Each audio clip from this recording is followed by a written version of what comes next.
We are in the breathtaking mountains in Connemara, County Galway for this year's Connemara Marathon. Now, traditionally associated with a city route, this international marathon is taking a fresh new approach to marathon running, and as you'll see, it is absolutely stunning.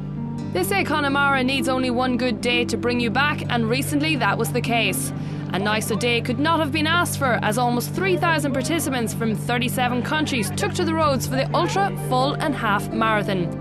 The Connemara Marathon is known for its dramatic settings of mountains, glacier lakes and a challenging route, taking in Lough Ina under the 12 pins and rising up over Killary Harbour, Ireland's only fjord. I don't know what it is really about the Connemara Marathon. We've never really been able to put our finger on it. What is it that makes it so special? But everybody seems to come away completely enthused with the fact that they've completed such a race.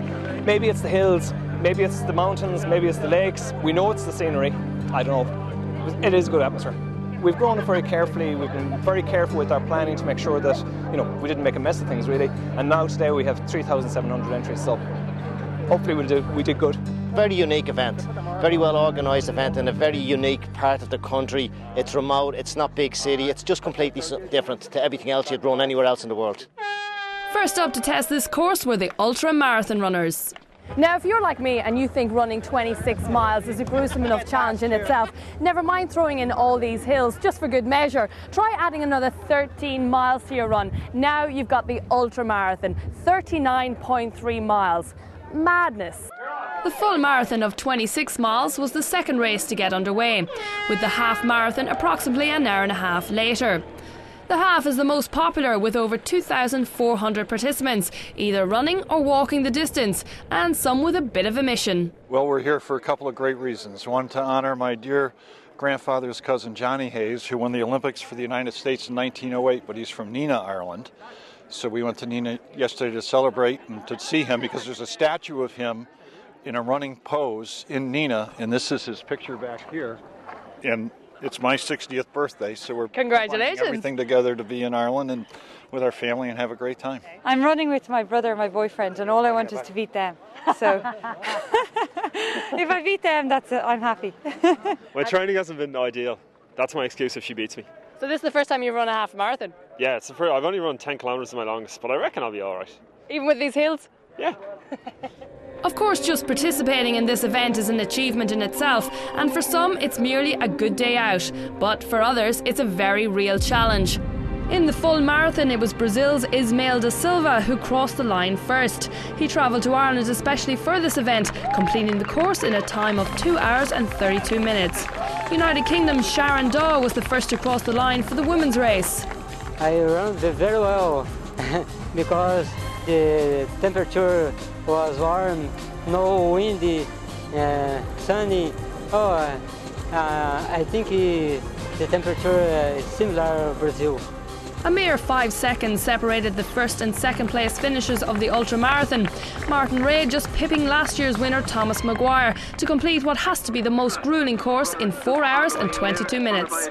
I had the pleasure of running with Thomas Maguire there for 38.5 miles, and then we had a wee bit of a race there the last 0.5, but fantastic runner. I'm absolutely delighted to beat him, man's a legend. So where do you train for all this?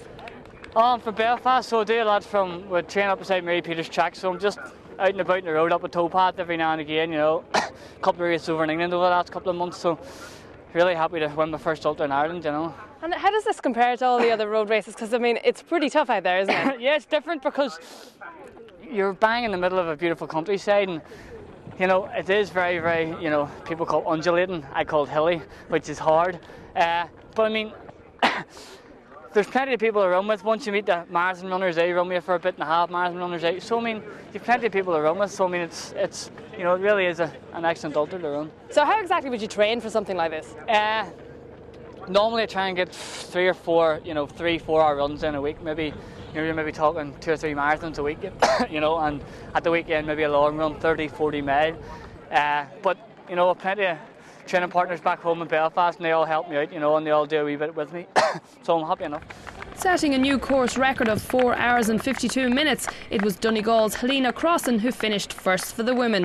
Well, I had done 6 marathons, and after I'd done Dublin, I just needed something to get me back onto the mode of training again, and I decided I'd aim for the ultramarathon. I hadn't done one before, and I thought I'm going to try the ultramarathon and hopefully run it under 6 hours. And how does this compare to the likes of the Dublin Marathon? Oh, this was amazing here today because the weather and everything, it was just great. And when we were catching the marathon runners and half marathon runners, the atmosphere was great. Everybody was encouraging you on. It was very good. It was Barry Minnick who crossed under the banner first in a time of 1 hour and 12 minutes for the half marathon, and Breach Connolly from Belfast for the women. Oh, it was a tough race, but I think the conditions were perfect, so it was good for times, but definitely the hills were very tough. I thought I got a lead on Owen, and then he caught right back at me, so it was just down to who was fastest at the end. So it was a great race, but we helped each other out along the way, which was good. Over the mile, and then a bit of teamwork. Barry took over the 12-mile mark and pushed it on from there. And do you train together? No. We only met today. Well, with friendships gained, muscles fatigued, and a sense of achievement felt by all, a terrific day was had in Connemara. And I'm sure many will be returning to do it all again next year.